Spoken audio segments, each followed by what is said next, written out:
স্বাগতম the news 24-এ। আজ 2 ফেব্রুয়ারি 2026-এর গুরুত্বপূর্ণ ও ভাইরাল খবরগুলো নিয়ে হাজির হয়েছি। চলুন শুরু করা যাক। সরকারি কর্মচারীদের কর্মবিরতি।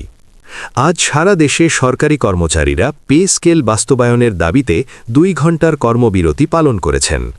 তাদের দাবি, দীর্ঘদিন ধরেই বেতন কাঠামো সংস্কারের আশ্বাস মিললেও বাস্তবায়ন হয়নি। ফলে বিভিন্ন সরকারি অফিসে সাময়িক সেবা ব্যাহত হয়েছে। সরকারি দপ্তরে কাজ ধীর, কর্মচারীদের আন্দোলনে চাপ বাড়ছে। আবারও বাড়ল স্বর্ণের দাম।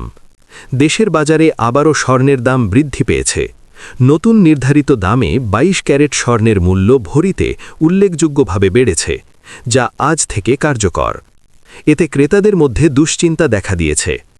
সোনার বাজারে আগুন, সাধারণ মানুষের নাগালের বাইরে যাচ্ছে দাম। ভারত ম্যাচ বয়কটের ঘোষণা পাকিস্তানের। ক্রিকেট বিশ্বে বড় চমক। পাকিস্তান ঘোষণা দিয়েছে তারা আসন্ন টি-20 বিশ্বকাপে ভারতের বিপক্ষে নির্ধারিত ম্যাচে অংশ নেবে না। এই সিদ্ধান্তে টুর্নামেন্টের সূচি ও গ্রুপ পরিস্থিতিতে বড় প্রভাব পড়তে পারে। ভারত-পাকিস্তান ম্যাচ ঘিরে বিশ্ব ক্রিকেটে তোলপাড়। আন্তর্জাতিক অর্থনৈতিক সম্পর্কে নতুন চাপ। দক্ষিণ এশিয়ার অর্থনৈতিক সম্পর্কে নতুন টানাপড়েনের ইঙ্গিত মিলেছে। আঞ্চলিক সহায়তা ও উন্নয়ন তহবিল নিয়ে নতুন বাজেট সিদ্ধান্ত ভবিষ্যতে বাণিজ্য ও কূটনৈতিক সম্পর্কে প্রভাব ফেলতে পারে বলে বিশ্লেষকরা মনে করছেন। অর্থনীতি ও কূটনীতিতে নতুন হিসাব নিকাশ শুরু। আজ বিভিন্ন সামাজিক ও আন্তর্জাতিক দিবসও পালিত হচ্ছে।